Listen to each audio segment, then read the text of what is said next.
दोस्तों आज के अपने इस प्रैक्टिस सेट में हम मात्र 16 सवालों में आपका 7 चैप्टर शॉर्ट ट्रिक से मात्र 30 मिनट में आपको सॉल्व करना सिखा देंगे। तो बहुत ही ज्यादा मोस्ट इंपॉर्टेंट होने वाली है आज की क्लास। 7 चैप्टर आपका एक ही वीडियो में कंप्लीट होने वाला है और महज 30 सेकंड के भीतर बेस्ट कंटेंट और बेस्ट शॉर्ट ट्रिक्स और आपको फुल कॉन्सेप्ट बताएंगे। तो इस क्लास को पूरा शिद्दत से मन लगाकर अच्छे तरीके से आप देख लीजिएगा।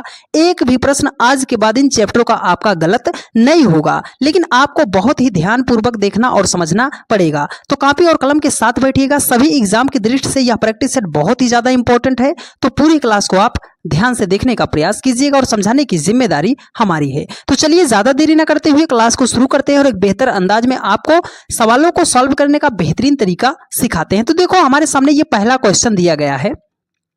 बोल रहा है कि 2 का जो रिलेशन 5 के साथ है 7 का वही रिलेशन क्या होगा। तो आपने एनालॉजी का क्वेश्चन पढ़ा है तो आपने बहुत सारी चीजों को जाना होगा। तो आपको एक चीज दिखाई दे रहा है कि सर 2 में हम 3 को जोड़ दे रहे हैं तो 5 हो जाएगा। अब 7 में भी हमें 3 को ही जोड़ना है तो 7 में 3 को जोड़ेंगे 10 हो जाएगा।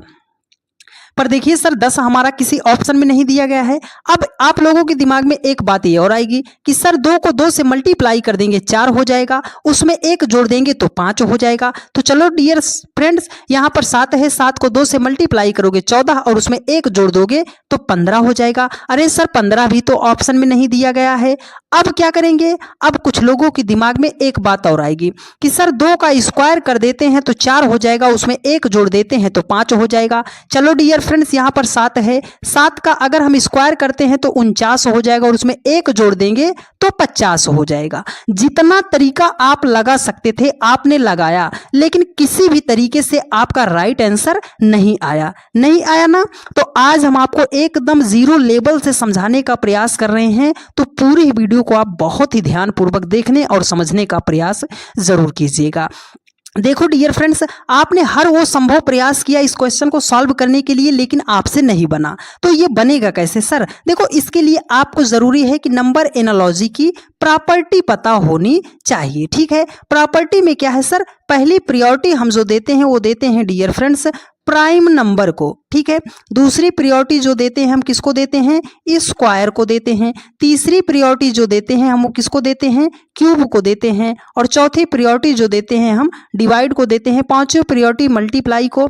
छठी प्रायोरिटी हम देते हैं एडिशन को और सबसे लास्ट में हम करते हैं सब्ट्रैक्शन, सबसे लास्ट में घटाव करते हैं। लेकिन हमें चेक यहां से करना पड़ेगा। मेरी ये बात आप जरूर हमेशा याद रखिएगा, चेक हमें प्राइम नंबर से ही करना है। तो इसका आप स्क्रीनशॉट जरूर ले लीजिएगा, आपको फायदा जरूर होगा। तो प्राइम नंबर की बात करते हैं सर। तो देखो प्राइम नंबर हम लिख देते हैं। देखो 2, 3, 5, 7, 11 हो गया, 13 हो गया, 17 हो गया, 19 हो गया, 23 हो गया, 29 हो गया। ठीक है, तो 1 से 30 तक की हमने प्राइम नंबर को लिख दिया है। देखो यहां पर उसने 2 को लिखा है 5, तो हमें पहले प्राइम नंबर चेक करना है। सर 2 भी प्राइम नंबर है, 5 भी प्राइम नंबर है, तो 2 को 5 उसने लिखा कैसे है? देखो 2 को उसने लिखा है 5, मतलब बीच वाली एक प्राइम नंबर अभाज्य संख्या को छोड़ दिया है। तो यहां पर 7 है, 7 से हमें क्वेश्चन मार्क पे जाना है। तो कैसे जाएंगे सर? 7 के बाद वाली प्राइम नंबर 11 है, इसे हम छोड़ देंगे तो हम किसके पास चले जाएंगे सर? 13 के पास चले जाएंगे। हाँ सर 13 ऑप्शन बी में दिया गया है और यही हो जाएगा आपका राइट आंसर। मतलब इस क्वेश्चन का करेक्ट आंसर क्या हो जाएगा? 13 हो जाएगा। ये हमें पता कहां से चला डियर फ्रेंड्स? नंबर एनालॉजी की प्रॉपर्टी से हमें पता चला। ठीक है, तो उम्मीद करते हैं आप सभी लोगों ने इस कॉन्सेप्ट को बहुत ही बेहतरीन तरीके से समझने का प्रयास किया होगा। तो आप सभी लोग इस क्लास को आपसे बार बार बोल रहे हैं डियर फ्रेंड्स, इतना बेसिक से बताएंगे कि आज तक आपने कभी भी इस तरीके से नहीं पढ़ा होगा। तो बस आप सभी लोग इस वीडियो को पूरा देखिएगा और अपने उस हर दोस्त के पास शेयर कर दीजिएगा जिसको भी रीजनिंग में 1% भी दिक्कत होती है। ठीक है, चलिए चलते हैं नेक्स्ट क्वेश्चन पर। देखिए अगला क्वेश्चन है आपकी प्रैक्टिस के लिए हमने यहीं पर रखा है। देखो डियर फ्रेंड्स, ये बोल रहा है कि 729 का जो रिलेशन 90 के साथ है, 512 का जो रिलेशन 72 के साथ है, वही इस क्वेश्चन मार्क का रिलेशन इस 56 के साथ कैसे होगा। तो अब इसको हम क्या करेंगे, देखो आपको हमने वही बात बताई है, प्रायोरिटी सर प्राइम नंबर ढूंढते चले जाएंगे, प्राइम नंबर नहीं दिखाई दे रहा है तो उसके बाद स्क्वायर चेक करेंगे, क्या किसी संख्या का स्क्वायर करके आपके सामने संख्या आ रही है, आप बोलोगे सर स्क्वायर पे नहीं आया, तो हम किसको चेक करेंगे, क्यूब को चेक करेंगे। ये तो आपका है कॉन्सेप्ट, लेकिन आपको शॉर्ट ट्रिक यहीं पर बता रहे हैं तो नोट करके लिखिएगा। बात क्या है, अगर प्रश्न में आपको कोई ऐसी संख्या दिखाई दे रही है जिसका आप स्क्वायर रूट या जिसका आप क्यूब रूट निकाल सकते हो तो सबसे पहले उसे हाईलाइट कर लिया कीजिएगा। ठीक है, ये कॉन्सेप्ट है, ये शॉर्ट ट्रिक्स है, तो दोनों याद रखते हुए चलिएगा। बात कैसे निकालेंगे सर, देखो 729 लिखा है ना, अब ये अगर इसे हम लिखना चाहते हैं तो क्या हम इसे 9 का क्यूब कर सकते हैं, 9 नाम 81 90 729 होता है, हाँ सर होता है। यहाँ पर 512 लिखा गया है, 8 का अगर हम क्यूब करते हैं तो 8 × 64 × 512 होता है, हाँ सर होता है। तो देखो अब 729 से आपको 90 नहीं बनाना, आपको 9 से बनाना है 90, 512 से 72 नहीं बनाना, आपको 8 से बनाना है 72। तो सर 9 से हम 90 कैसे बना सकते हैं, एक तरीका हमें साफ साफ दिखाई दे रहा है सर, 9 को अगर हम 10 से मल्टीप्लाई कर देते हैं तो 9 दाम 90 हो जाएगा। 8 से 72 बनाना है सर, तो 8 को 9 से मल्टीप्लाई कर देंगे तो 8 नाम 72 हो जाएगा। हमें लॉजिक कहाँ से निकालना है, देखो 9 और 10 को मल्टीप्लाई करके उसने लिखा है 90, 8 और 9 को मल्टीप्लाई करके लिखा है उसने 72, तो क्या हम 56 का भी कोई ऐसा खंड बना सकते हैं, आप बोलोगे हाँ सर। 7 8 कितना हो जाएगा, 56 हो जाएगा कि नहीं हो जाएगा, हाँ हो गया सर। देखो 9 और 10 था तो एक छोटी संख्या एक बड़ी संख्या थी, छोटी संख्या का उसने क्यूब करके आगे लिखा था, 8 और 9 में छोटी संख्या 8 थी, उसका क्यूब करके उसने यहाँ पर लिखा था। तो 7 और 8 में छोटी संख्या 7 है, 7 का क्यूब करेंगे तो 7 7 49 सत्ते हो जाएगा 343। मतलब इस क्वेश्चन मार्क के स्थान पर कौन सी संख्या होगी, 343 होगी। 343 ऑप्शन बी में दिया गया है और बी फॉर बाहुबली, यही आपका राइट आंसर हो जाएगा। उम्मीद करते हैं मेरे हर एक भाई बहन ने इस सवाल को और इस सवाल के कॉन्सेप्ट को बहुत ही बेहतरीन तरीके से समझने का प्रयास किया होगा। ठीक है डियर फ्रेंड्स, तो आपको मेरा अंदाज समझाने का तो पसंद ही आ गया होगा। ठीक है, जो हमें जानते हैं वो बहुत मन लगा कर पढ़ रहे हैं और जो नहीं जानते हैं वो ये वीडियो को स्किप करने पे तुले हैं। तो आपसे हम सिर्फ एक ही बात बोल रहे हैं डियर फ्रेंड्स, पूरी क्लास को देख लीजिए, 7 चैप्टर की बात है, एक एक सवाल अगर आपसे ना बनने लग जाए तब कहिएगा, लेकिन वीडियो को पूरा देखना जरूर पड़ेगा। तो चलिए डियर फ्रेंड्स चलते हैं नेक्स्ट क्वेश्चन पर। देखिए अगला क्वेश्चन आपके सामने है, अगले चैप्टर का है, ये क्वेश्चन है कोडिंग डिकोडिंग का। तो कोडिंग डिकोडिंग का क्वेश्चन है, तो पहले तो इसको हम पढ़ते हैं। देखो बोल रहा है, यदि किसी कूट भाषा में मोंग का कोड जो है 53 हो तो उसी भाषा में टैंक का कोड क्या होगा। तो मोंग को उसने लिखा है 53, तो पूछ रहा है टैंक का कोड क्या होगा। एकदम बेसिक सा सवाल है, बस आपके लिए ये सवाल इसलिए दिए गए हैं कि लेटर का आपको प्लेस वैल्यू पता है या नहीं पता। देखो हम लिख रहे हैं, अगर आपको नहीं याद तो आप याद करते चलिएगा।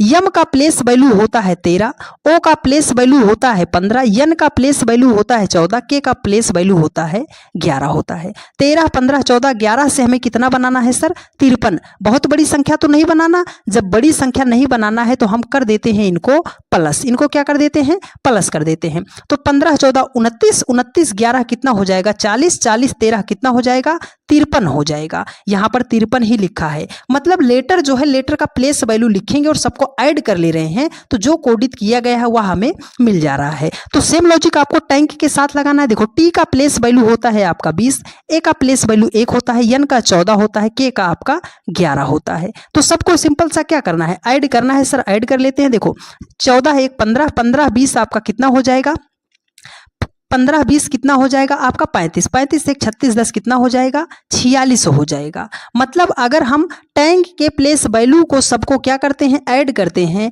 तो हो जाएगा 46, 46 हो जाएगा। 46 ऑप्शन डी में दिया गया है और यही हो जाएगा आपका राइट आंसर। एकदम बेसिक सा सवाल था। अब आगे हम बढ़ते हैं तो बढ़िया सवाल आपके सामने आएगा। देखो डियर फ्रेंड्स, अगला क्वेश्चन आपके सामने है, बोल रहा है कि यदि किसी कूट भाषा में लैग को उसने लिखा है है 396 हो तो उसी कूट भाषा में बैक का कोड क्या होगा? तो वही बात है, लेटर है प्लेस वैल्यू लिखते हैं, याद करते चलिएगा। यल का प्लेस वैल्यू 12 होता है, ए का प्लेस वैल्यू 1 होता है, सी का प्लेस वैल्यू 3 होता है, के का प्लेस वैल्यू 11 होता है। सर 12 1 3 11 से हमें 396 लाना है। तो अब आपको मेरी एक बात हमेशा याद रखनी है कि अगर छोटी छोटी संख्या से बड़ी संख्या बनाई जा रही है तो डायरेक्ट आप कोडिंग डिकोडिंग के सवाल में मल्टीप्लाई करके जरूर चेक कर लिया कीजिएगा। तो चलो सर इसको हम मल्टीप्लाई कर दें, 12 एकम 12, 12 तियाम कितना हो जाएगा 36, 36 को करना है मल्टीप्लाई 11 से। तो देखो 36 को करना है मल्टीप्लाई 11 से, तो एक शॉर्ट मेथड आपको मल्टीप्लाई का बता रहे हैं, आप ध्यान से समझिएगा। यदि किसी भी संख्या को 11 से मल्टीप्लाई करना है तो जो आपकी पहले वाली नंबर है उसको आगे खींच दीजिए, जो पीछे वाला नंबर है उसे पीछे खींच दीजिए, दोनों को जोड़कर बीच में लिख दीजिए। तो हो गया 396, मल्टीप्लाई भी नहीं करना पड़ा और आपका मल्टीप्लाई भी हो गया। हाँ सर 396 ही लिखा है, यहाँ पर भी तो 396 ही दिया गया है। इसका मतलब क्या है सर कि जो यहाँ पर लेटर है उसका हम प्लेस वैल्यू लिखेंगे और सबको आपस में मल्टीप्लाई कर देंगे तो ये 396 हमारा आ जाएगा। ठीक है, तो देखो बैक का लिखते हैं, बी का प्लेस वैल्यू 2 हो गया, ए का 1 हो गया, सी का 3 हो गया, के का 11 हो गया। तो 11 तियाई 33, 33 एकम 33, 33 दूना कितना हो जाएगा 66, 66 हो जाएगा। 66 जो है ऑप्शन बी में दिया गया है और बी ऑप्शन सी के स्थान पर है। इस बात को आप ध्यान में जरूर रखते हुए चलिएगा। ठीक है डियर फ्रेंड्स, चलिए तो चलते हैं अगले क्वेश्चन पर। देखिए अगला क्वेश्चन आपके सामने है, बढ़िया सवाल है, कोडिंग डिकोडिंग का ही सवाल है। तो अब इस सवाल को कैसे सॉल्व करना है ध्यान से समझिए। देखो बोल रहा है कि एक निश्चित कोड भाषा में ऑस्ट्रेयर को जो है उसने लिखा है 13 10 25 95 के रूप में लिखा जाता है, उस भाषा में सिटिंग को कैसे लिखा जाएगा? तो देखो ऑस्ट्रेयर जो लिखा है उसने 13 10 25 95 लिखा है। तो सबसे पहले हमें क्या पता होना चाहिए? लेटर है सर, प्लेस वैल्यू पता होना चाहिए, उसी के अकॉर्डिंग हम लॉजिक को सेट करेंगे। देखो ए दिया है, ए का तो 1 हो जाएगा, यू है यू का 21 हो जाएगा, यस है यस का 19 हो जाएगा, टी है टी का 20 हो जाएगा, ई है ई का 5 हो जाएगा, आर का 18 हो जाएगा, ई का 5 हो जाएगा। देखो 1 21 19 20 5 18, 5 से हमें 13 10 25 95 बनाना है। अगर आपके जहन में ये बात आ रही है कि सर इसको हम मल्टीप्लाई कर लें, तो डियर फ्रेंड्स मल्टीप्लाई करके आप इन छोटी छोटी संख्या से इतनी बड़ी संख्या कभी भी नहीं ला सकते। जब हम सर कभी भी नहीं ला सकते तो हम लॉजिक कैसे लगाएंगे? तो आपको यहीं पर याद रखना है ये लॉजिक। देखो यहाँ पर 1 लिखा गया है, पहला अंक आपको 1 ही दिखाई दे रहा है, चलो सर 1 बना दिए। अब 21 से हमें 3 पे आना है, तो कैसे आएंगे? तो देखो डियर फ्रेंड्स रीजनिंग पढ़ रहे हो तो इतना तो आपको रीजनिंग लगाना ही पड़ेगा कि अगर इकाई और दहाई, इकाई के दोनों, इसको 21 के दोनों अंकों को जोड़ ले रहे हैं तो 2 1 3 हो जाएगा कि नहीं हो जाएगा? आप बोलोगे सर हो जाएगा। 13 तो हमने बना लिया, अभी 10 है, तो 19 के अगर दोनों डिजिट को ऐड कर रहे हैं तो 9 1 कितना हो जाएगा 10 हो जाएगा। 20 के दोनों डिजिट को ऐड कर रहे हैं सर 2 हो जाएगा। 5 में सिंगल डिजिट है तो एज इट इज लिख दिया। 18 के दोनों डिजिट को ऐड करेंगे 9 हो जाएगा। 5 में सिंगल डिजिट है तो 5 लिख दिया। अब देखो 13 10 25 95 यहाँ पर आ गया और 13 10 25 95 यहाँ पर भी तो लिखा गया है। लॉजिक आपको मिल गया कि जिसमें सिंगल डिजिट है उसको एज इट इज लिख देना है और जिसमें डबल डिजिट है उसके अंकों को जोड़कर यहाँ पर आपको लिख देना है। ठीक है, चलो तो लॉजिक मिला है, अप्लाई कर देते हैं। देखो सिटिंग का एस का होता है आपका 19, ई का होता है 5, टी का होता है 20, टी का होता है 20, आई का होता है 9, एन का होता है 14, जी का होता है 7। तो देखो 19 के दोनों डिजिट को ऐड करो, 9 1 कितना हो जाएगा 10। तो 10 से कौन सा ऑप्शन शुरू है? सर ये दो तो नहीं शुरू हैं, तो दोनों नहीं होंगे। देखो 5 है, हमने 5 कर दिया। 20 के दोनों डिजिट को ऐड करोगे 2 2 9 और उसके बाद 14 के दोनों डिजिट 4 1 5, उसके बाद हो जाएगा आपका 7। तो 10 52, देखो 10 5 2 2 9, 10 5 2 2 9 5 7, ये ऑप्शन सी में दिया गया है। तो सिटिंग का कोड कैसे लिखा जाएगा? 10 5 2 2 9 5 7 ऑप्शन सी में है और यही आपका राइट आंसर हो जाएगा। उम्मीद करते हैं मेरे हर एक भाई बहन ने यहाँ तक के सवालों को बहुत ही बेहतरीन तरीके से और सरल भाषा में समझने का प्रयास किया होगा। ठीक है डियर फ्रेंड्स, तो चलिए चलते हैं नेक्स्ट क्वेश्चन पर। देखिए आपके सामने कुछ जरूरी बात, अगली बात आ रही है, सर ये कौन सा क्वेश्चन आ गया? नहीं डियर फ्रेंड्स, ये क्वेश्चन नहीं है। आप सभी लोगों के लिए बहुत ही खुशखबरी की बात है कि आप सभी का जो प्ले स्टोर पर ऐप है, आपके चैनल के ही नाम से है SFE 563। प्ले स्टोर पर आपका ऐप जो है लाइव है। आपने अपने इस परिवार को, यूट्यूब परिवार को बहुत ही ज़्यादा प्यार दिया है, बहुत ही ज़्यादा दुलार किया, बहुत ही ज़्यादा भरोसा दिखाया, बहुत ही ज़्यादा आपने अपने इस परिवार को सपोर्ट किया। आप सभी लोगों के लिए हम तहे दिल से आपका बहुत बहुत धन्यवाद करते हैं डियर फ्रेंड्स कि आपने अपने इस परिवार को इतना ज़्यादा प्यार दिया, सपोर्ट किया। तो अब हम आपसे एक ही गुजारिश करते हैं डियर फ्रेंड्स, आपसे हम्बल रिक्वेस्ट करते हैं कि आप सभी लोग अपने इस ऐप को प्ले स्टोर से भारी संख्या में डाउनलोड कीजिए। आप सभी लोग इस पर भी अपना प्यार ज़रूर बनाइए। बेस्ट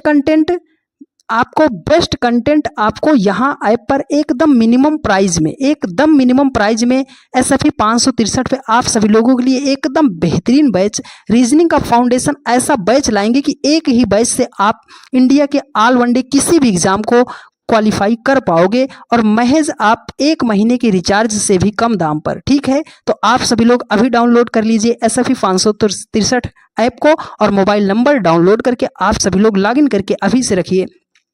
और बहुत ही जल्द हम आप सभी लोगों के लिए बेस्ट बैच लॉन्च करने वाले हैं, तो अभी से डाउनलोड करके इनरोल कर लीजिए, जिससे हमारी किसी भी वीडियोस का नोटिफिकेशन आपसे मिस ना हो पाए। ठीक है डियर फ्रेंड्स, चलिए चलते हैं नेक्स्ट क्वेश्चन पर। देखिए अगला क्वेश्चन आपके सामने है। देखो ये इतना भारी भरकम सवाल, आप इसको फिगर से बनाओगे बहुत ज़्यादा टाइम ले जाओगे। आपको इसे महज हम 2 सेकंड में सॉल्व करना बता दें, ठीक है, तो कैसे करना है, लेकिन उसके लिए आपको डायरेक्शन का पता होना जरूरी है। दिशाएं होती हैं सर 4, लेकिन जो मैप में दिशा होती है हमें उसके अकॉर्डिंग काम करना पड़ेगा। ठीक है, तो मैप में ऐसे डायरेक्शन 4 दिशा बन गई। अगर ऊपर की तरफ हम जा रहे हैं तो कहाँ जाते हैं सर, उत्तर की तरफ। नीचे की तरफ जा रहे हैं तो कहाँ जाते हैं, दक्षिण की तरफ। अगर दाएं हाथ पे जा रहे हैं तो हम पूर्व की तरफ जाते हैं, और बाएं हाथ पे हम जाते हैं तो किसकी तरफ, पश्चिम की तरफ जाते हैं। ठीक है, ये दिशा हो गई, आपको इसका ज्ञान जरूर होना चाहिए।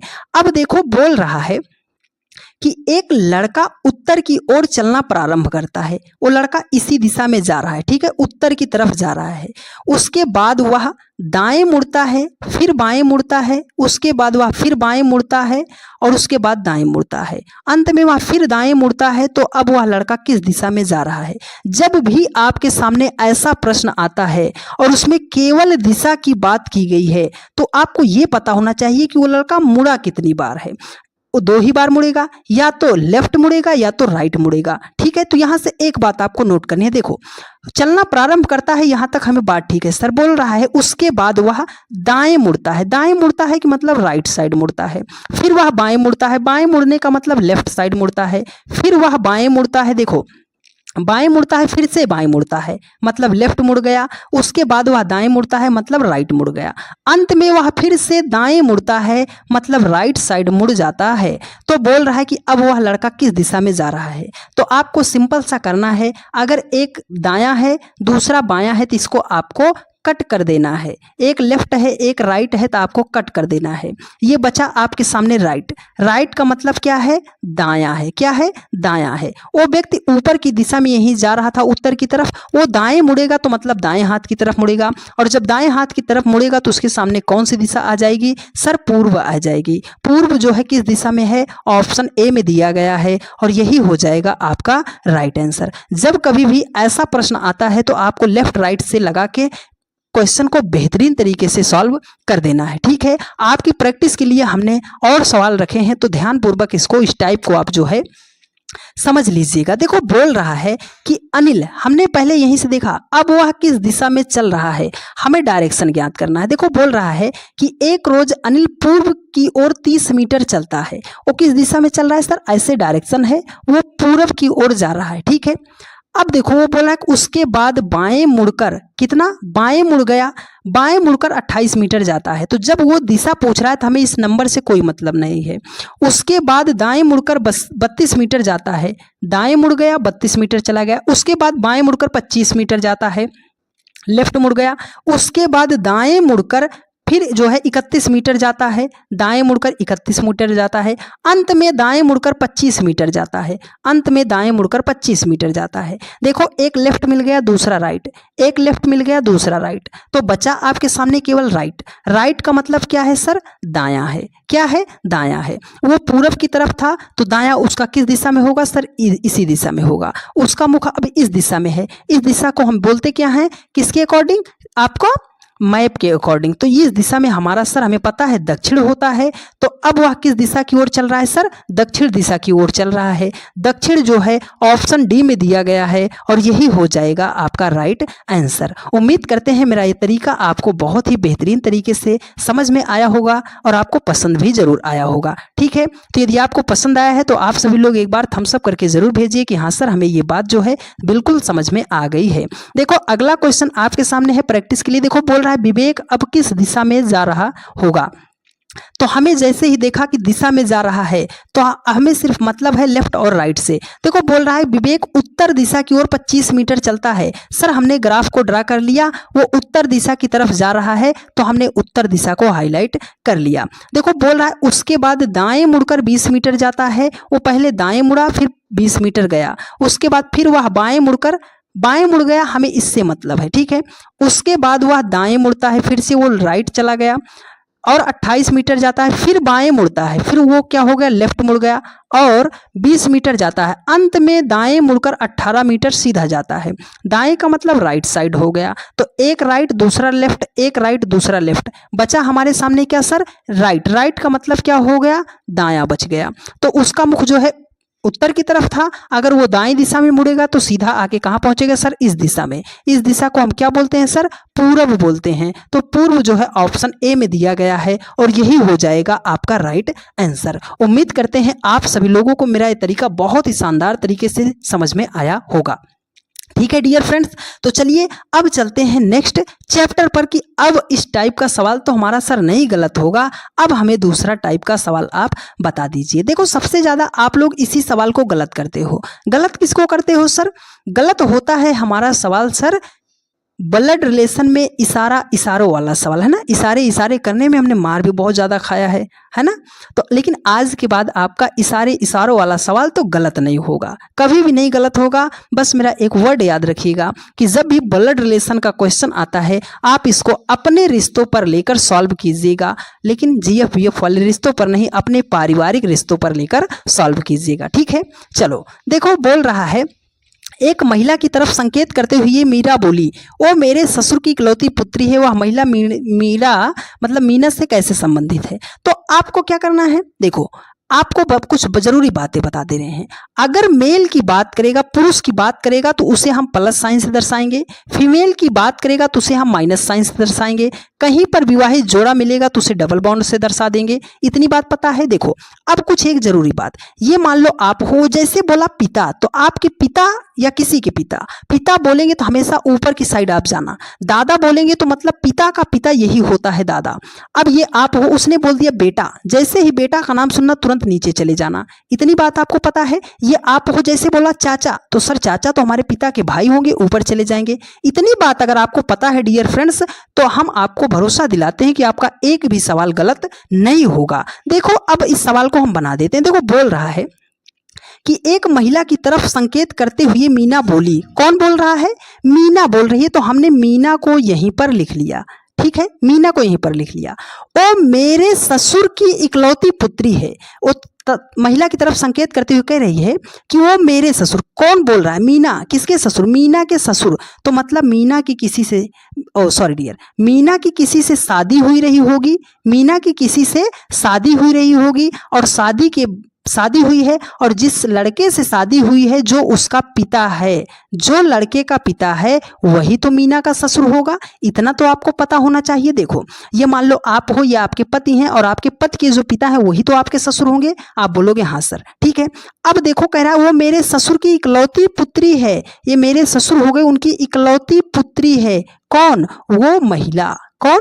वो महिला जो है मेरे ससुर की इकलौती पुत्री है। तो अब देखो ये पुत्री हो गई और ये उसका बेटा हो गया, ये प्लस हो गया माइनस, तो मतलब ये दोनों तो भाई बहन हो गए, है ना। ये प्लस हो गया और इन दोनों में शादी विवाह हुआ है, तो ये आपकी माइनस हो गई। अब बोल रहा है कि वह महिला, ये जो महिला है वो मीना से कैसे संबंधित है, मतलब ये जो महिला है वो मीना की क्या लगेगी। तो आप बताओ ना, आप हो, आपका पति है और आपके पति की जो बहन है वो आपकी क्या लगेगी? बोलोगे सर वो तो मेरी ननद लगेगी, है ना। लड़की हो तभी ननद लगेगी, है ना। ननद हो तो क्या लगेगी? लड़की, है ना। लड़की हो तो ननद लगेगी। ठीक है, और ये मत गलती से कह देना कि सर साली आधी घरवाली होती है ना, ये बात तो बिल्कुल मत कीजिएगा, आंसर आपका गलत हो जाएगा। तो वह महिला मीना से कैसे संबंधित है सर, उसकी ननद लगेगी, ऑप्शन बी में दिया गया है और यही आपका राइट आंसर हो जाएगा। ठीक है डियर फ्रेंड्स, चलिए चलते हैं नेक्स्ट क्वेश्चन पर। देखिए एक सवाल आपकी प्रैक्टिस के लिए और रखा है, जरा ध्यान पूर्वक इसको समझने का प्रयास कीजिएगा। देखो बोल रहा है कि रीता ने एक महिला से कहा, हमने ये इस कहाँ पे किसको बना लिया, ये रीता हो गई, ये किसी महिला से कह रही है, हमें नहीं पता। मेरे पिता, किसके पिता, मेरे पिता, मतलब रीता के जो पिता है, पिता हमने बोला ऊपर चला गया ना, मेरे पिता आपके पुत्र पवन के दादा हैं। तो दादा होने के लिए क्या होना चाहिए, देखो ये हो गया, ये हो गया, ऐसा ग्राफ बनेगा, ऐसा ग्राफ। मान लो ये आप हो, ये आपके पिता, ये आपके पिता के पिता, तभी तो दादा होंगे। आपके पुत्र पवन, तो पवन यहीं पर होगा, तभी तो वो क्या होगा, दादा, मतलब नाती पोता बनेगा, है ना। तो ये हो गया उसका प्लस पिता हो गया। और देखो अब ये बोल रहा है कि मेरे पिता आपके पुत्र पवन के दादा हैं, ये मेरे पिता जो हैं आपके पुत्र पवन के दादा हैं। तो पवन का दादा कैसे हो सकता है, मतलब इसका ये क्या होगा, बाप होगा, और बाप का जो बेटा होगा वही उसका दादा होगा। तो बोल रहा है कि पवन जो है रीता से किस प्रकार संबंधित है, ये जो पवन है वो रीता से किस प्रकार संबंधित है, मतलब ये पवन जो है रीता का क्या लगेगा। तो आप बताओ, ये आप हो, है ना, ये आपके दादाजी हैं और ये आपके पिताजी हैं और ये उनकी बेटी है, तो दोनों क्या हो जाएंगे, भाई बहन हो जाएंगे। और अगर ये आपके पिताजी हैं और ये आपकी बहन है, तो आप उनके क्या लगोगे, सर हम तो उनके भतीजा लगेंगे। क्या लगेगा, उनका भतीजा लगेंगे। तो भतीजा ऑप्शन बी में दिया गया है और यही हो जाएगा इस क्वेश्चन का करेक्ट आंसर। उम्मीद करते हैं मेरे हर एक भाई बहन ने इन रिश्तों को, अपने रिश्तों पर लेकर सवाल को सॉल्व करने का बहुत ही खूबसूरत सा तरीका आपने सीखा होगा। ठीक है डियर फ्रेंड्स, चलिए तो अब चलते हैं नेक्स्ट क्वेश्चन पर। देखिए अगला क्वेश्चन आपके सामने है क्लॉक का। देखो बोल रहा है कि 7:30 दोनों सुइयों के बीच कितने डिग्री का कोण बनेगा। इसका मतलब है कि 7:30 घड़ी में हो रहे हैं तो कितने डिग्री का कोण बनेगा, कितने डिग्री का कोण बनेगा। तो जब भी आपको कोण निकालना है तो इसके लिए आपको केवल एक छोटा सा फार्मूला याद रखना है। फार्मूला क्या है sir, 11m - 60h whole divide by करना है आपको 2। m का मतलब मिनट है, m का मतलब मिनट है, h का मतलब और घंटे है। तो हमने इसको लिख दिया सर 11m, m के स्थान पर कितना मिनट, 7:30। तो ये m कितना हो गया, मिनट 30 हो गया, तो हमने 30 कर दिया माइनस 60 कर दिया, h का मतलब और का मतलब घंटे। तो 7:30 हो रहा है, तो घंटे कितने हुए हैं, 7 हो रहे हैं। तो हमने कर दिया, इसको डिवाइड करना है 2 से। तो 11 तियाम कितना हो जाएगा, 33, 330 हो जाएगा और 7 छंगे 42, 420 हो जाएगा। इसको हमें डिवाइड करना है 2 से। अब 330 से 420 को माइनस करना। आप बोलोगे सर घटेगा ही नहीं, यहाँ पर आप ऐसे बना लीजिएगा, ठीक है, कि जो बड़ी संख्या हो वहां से आप डिफरेंस ले लीजिएगा। तो 420 से अगर हम 330 को माइनस करते हैं तो हमारा कितना हो जाएगा डियर फ्रेंड्स, देखो ये हो जाएगा हमारा 90। अब 90 को अगर हम 2 से डिवाइड करते हैं तो कितना हो जाएगा, 45 डिग्री का एंगल बनेगा। मतलब 7:30 पर मिनट और घंटे की सुई के बीच कितने डिग्री का एंगल बनेगा, वो बनेगा 45। 45 ऑप्शन ए में दिया गया है और यही आपका राइट आंसर हो जाएगा। ठीक है डियर फ्रेंड्स, चलिए चलते हैं नेक्स्ट क्वेश्चन पर। देखिए अगला क्वेश्चन आपके सामने है, बहुत ही शानदार प्रश्न है, ध्यानपूर्वक समझिएगा। देखो बोल रहा है कि 8:50 है ना, 8:50 दोनों सुइयों के बीच में कितने डिग्री का एंगल बनेगा। तो अब आप सीख चुके हो, तो इस क्वेश्चन का जवाब आप हमें कमेंट बॉक्स में कमेंट करके जरूर बताइएगा कि हाँ सर अब हम किस घड़ी में कोई सा भी एंगल विदिन सेकंड में हम निकाल सकते हैं। ठीक है, तो इसका जवाब आप हमें कमेंट बॉक्स में जरूर बताइएगा। देखो चलते हैं नेक्स्ट चैप्टर पर। देखो अगला चैप्टर बोल रहा है, ये बोल रहा है अंग्रेजी वर्णमाला। तो वर्णमाला का मतलब क्या होता है, अल्फाबेट्स। ठीक है, अल्फाबेट्स हो जाएगा।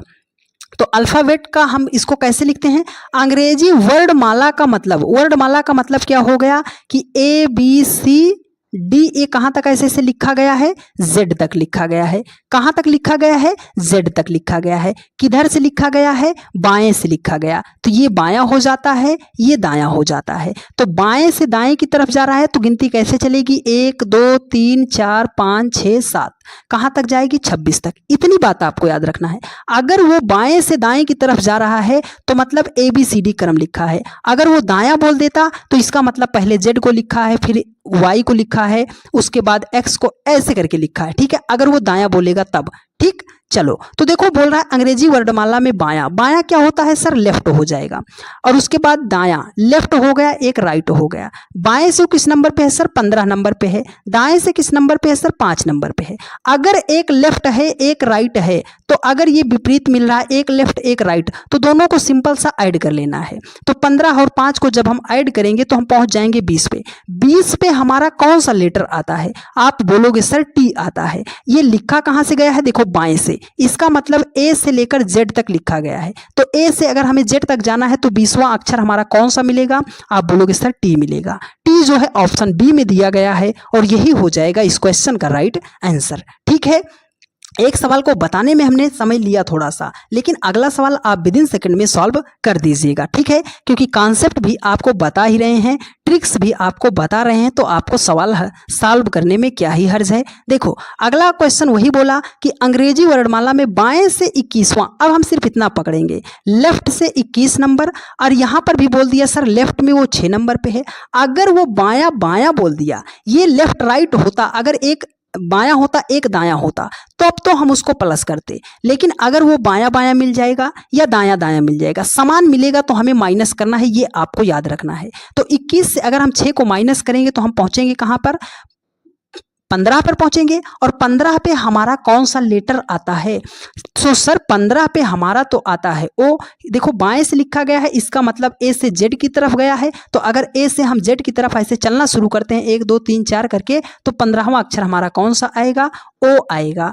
ओ ऑप्शन डी में दिया गया है, और यही हो जाएगा इस क्वेश्चन का राइट आंसर, ठीक है। चलिए डियर फ्रेंड्स, चलते हैं नेक्स्ट क्वेश्चन पर। देखिए आज का बढ़िया सवाल है, और अगला बढ़िया, देखो अल्फाबेट्स का ये बढ़िया सवाल है। देखो कॉन्सेप्ट मजबूत आप करते रहिए कि सवाल कैसा भी आए आप सेकंड में सॉल्व कर ले जाओ। बोल रहा है कि अंग्रेजी वर्णमाला में दायां, देखो दायां का मतलब क्या हो गया, राइट। राइट से किस नंबर पे है, 19 नंबर पे है। अक्षर के दायां फिर राइट दे दिया, राइट का मतलब 19। देखो राइट और राइट दे दिया तो इसका मतलब हमें माइनस करना है।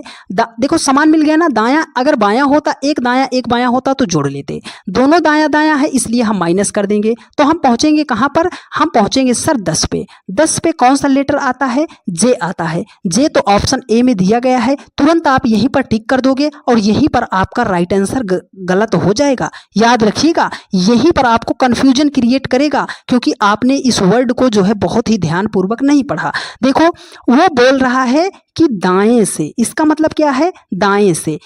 अगर हम ए से लेकर जेड तक लिख रहे हैं, अगर हम बाएं से जाते तो यहां तक जाते। वो बोल रहा है कि दाएं से, मतलब हमें जेड से ए की तरफ आना है। अगर जेड से ए की तरफ आना है तो इसका मतलब क्या है, अपोजिट डायरेक्शन में हमें चलना पड़ेगा कि नहीं चलना पड़ेगा। हाँ सर, अगर वो दाएं से बोल रहा है तो अपोजिट डायरेक्शन में चलना पड़ेगा। तो अब जे का अपोजिट क्या होता है, अब जे का अपोजिट तो क्यू होता है, तो क्यू ऑप्शन सी में दिया है। इसका करेक्ट आंसर जो होगा ऑप्शन सी होगा, ना कि ऑप्शन ए होगा, ठीक है। देखो अब कुछ के दिमाग में ये बात आएगी कि सर जे का आपको तो पता था क्यों होता है, हमें कैसे पता चलेगा अपोजिट। तो याद रखना जो नंबर आपके सामने दिया गया है उसमें कितना जोड़ दें कि योगफल 27 हो जाए, उसमें कितना जोड़ दें कि योगफल 27 हो जाए। जितना जोड़ दें वही आपका अपोजिट होगा। तो 10 में अगर हम 17 को जोड़ेंगे तब हमारा 27 होगा, और 17 का प्लेस वैल्यू जो है कितना, इसका लेटर कौन सा आता है, वो आता है क्यू। वही क्यू यहाँ पर ऑप्शन सी आपका करेक्ट आंसर हो जाएगा, ठीक।